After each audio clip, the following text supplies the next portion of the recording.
What's up, you guys? It's Steve here, and what I'm going to be sharing with you today has not yet been reported by news media outlets. This is your stimulus package update and debt ceiling crisis update. Now, I'm sure they're going to be reporting on it here shortly, but what I'm going to be sharing with you is I watched live and recorded for you Speaker of the House Nancy Pelosi in a press conference where she discusses stimulus, infrastructure, and the debt ceiling and the path forward. Now, in this video footage, she's going to be asked, what is going to be the arrival time for these bills? Are you going to get it done this month? Also, what provisions might get taken out? We just heard that your colleagues said that they want you to focus on certain items and do those well. Does that mean you're going to be cutting out other provisions? Also, she's going to be discussing the debt ceiling, infrastructure. All this is covered in this video footage. So let's go ahead. I want to share it with you so you can see it for yourself. It just came out, has not yet even been reported by the news media outlets. So you guys, let's go ahead and dive right in. But before we do, if you could do me a quick favor, if you appreciate these breaking news live updates,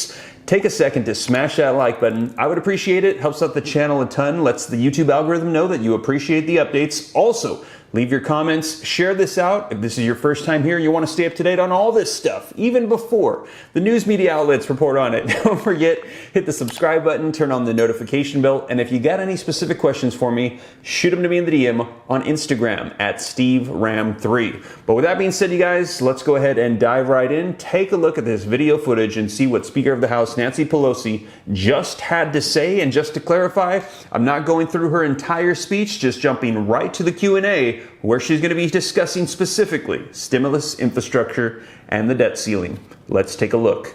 Yes, sir.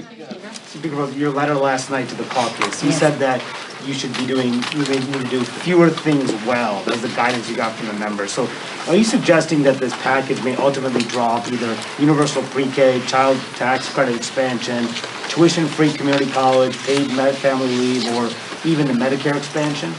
Well, let me just say that at $3.5 trillion, we were doing everything well. So not a question of now we're doing it well because it's less money. But the fact is that if there are fewer dollars to spend, there are choices to be made. And members have said, let's get the results that we need, but we will not diminish the transformative nature of what it is.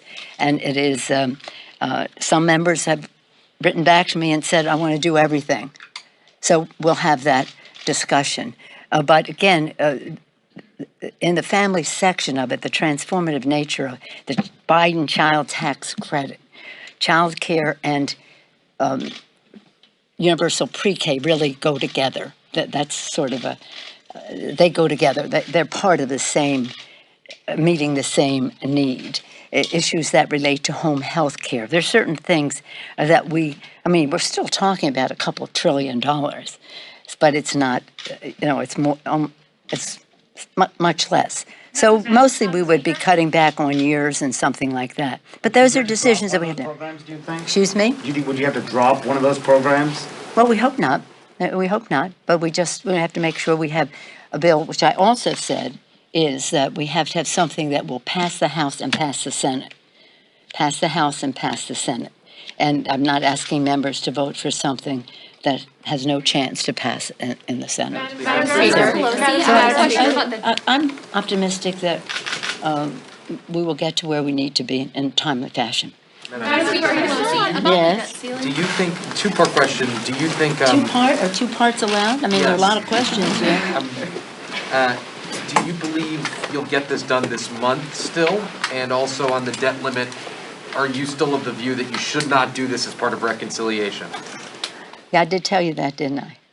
No, I don't think you did, actually. I think you said... Well, you asked me and you forgot. You said, are you going to do it in reconciliation? And I said, no. Well, it's only extended for about a month. Maybe I didn't recognize you with the name. Yeah, no, I'm optimistic that these decisions have to be made. There's been a lot of discussion, and we are a Democratic Party. We are not a rubber stamp or a lockstep party. We have our discussions, and I'm very proud of the values that all the members have brought to the table, the knowledge of the issues that they're advancing, that they bring, and the realization that even at 3.5, you have to make decisions.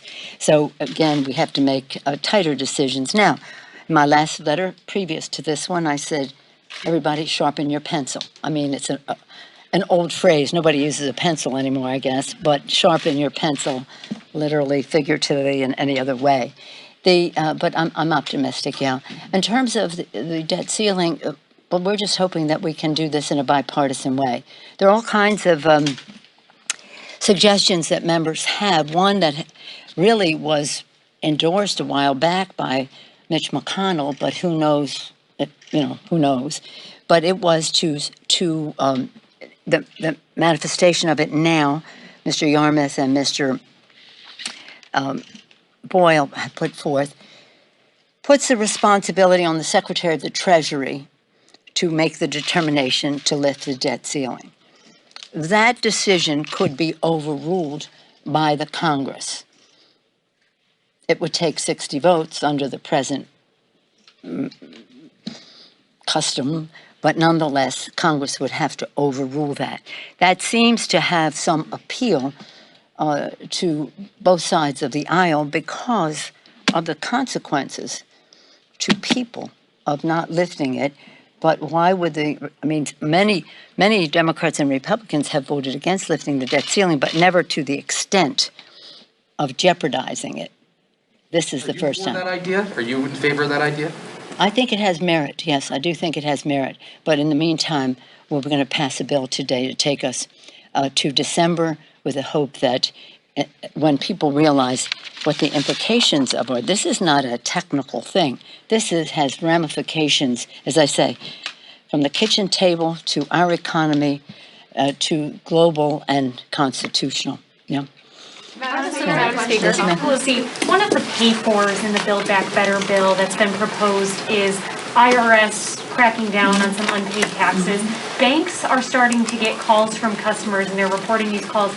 They're concerned about this tracking of transactions that is greater than $600. So Americans are starting to be worried about this. Do you think that this pay-for of giving the IRS more money to crack down on unpaid taxes is going to stay in the reconciliation bill? And what do you say to Americans who are concerned about that? Yes. Well, I mean, with all due respect, the plural of anecdote is not data. I've said that before here.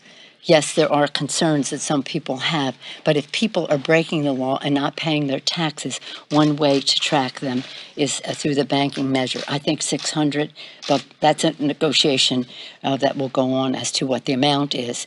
But yes. Madam Speaker. But these people in the front row have an advantage here. You go. Thank you, Madam Speaker. Our latest CBS News poll shows that only about 10% of Americans describe themselves as knowing a lot of specific things that are in the reconciliation package, and that the majority don't know anything at all. So do you think you need to do a better job at messaging, and going forward, how do you sell this if ultimately you have to? Well, I think you all could do a better job of selling it, to be very frank with you, because every time I come here, I go through the list. Family and medical leave, climate, the issues that are in there. And but it is true, it is hard to break through when you have such a comprehensive package. But as we narrow it down and put it out there, I think that it will. For example, one of the things in the bill is the continuation of the Biden tax credit, that is child tax credit, that is in the was in the rescue package.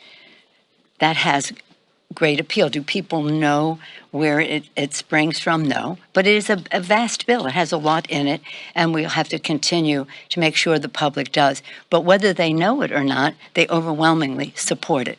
And by the way, women much more than men. Men like the infrastructure, this one here. What would be the first to go to get the price down to the price of the package down? Excuse me? What would be the first to go to get the price of the package down? You must be kidding. That's a negotiation. That's not something that I would be announcing here, and I don't even know what that would be. No, what would be the first go? What would be probably in timing, that the timing would be reduced in many cases to make the cost lower. But it only would be in such a way that does not undermine the transformative nature of it, because some of it has to have enough money in order to have sustainability that can be counted on. So again, the first thing would be timing. Thank you. Thank you all. Well, there you have it. Let me know your thoughts in the comments down below. That was Speaker of the House Nancy Pelosi just moments ago in a press briefing, and we heard her say that she's optimistic. She thinks they're going to get this done.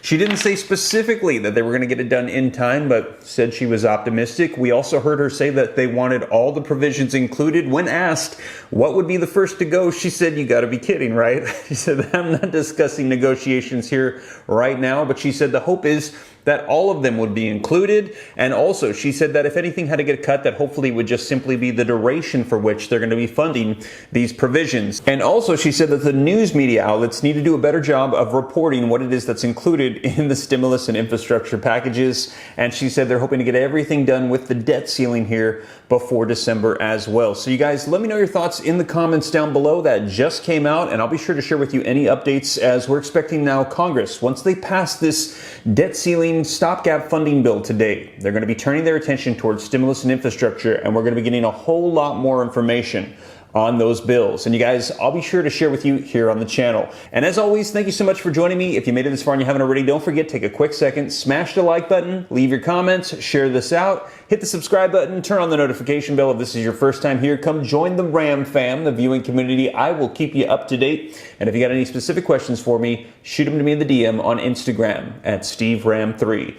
But with that being said, you guys, hope this reaches you well. I'll catch you in the next one. Take care. God bless. This is Steve.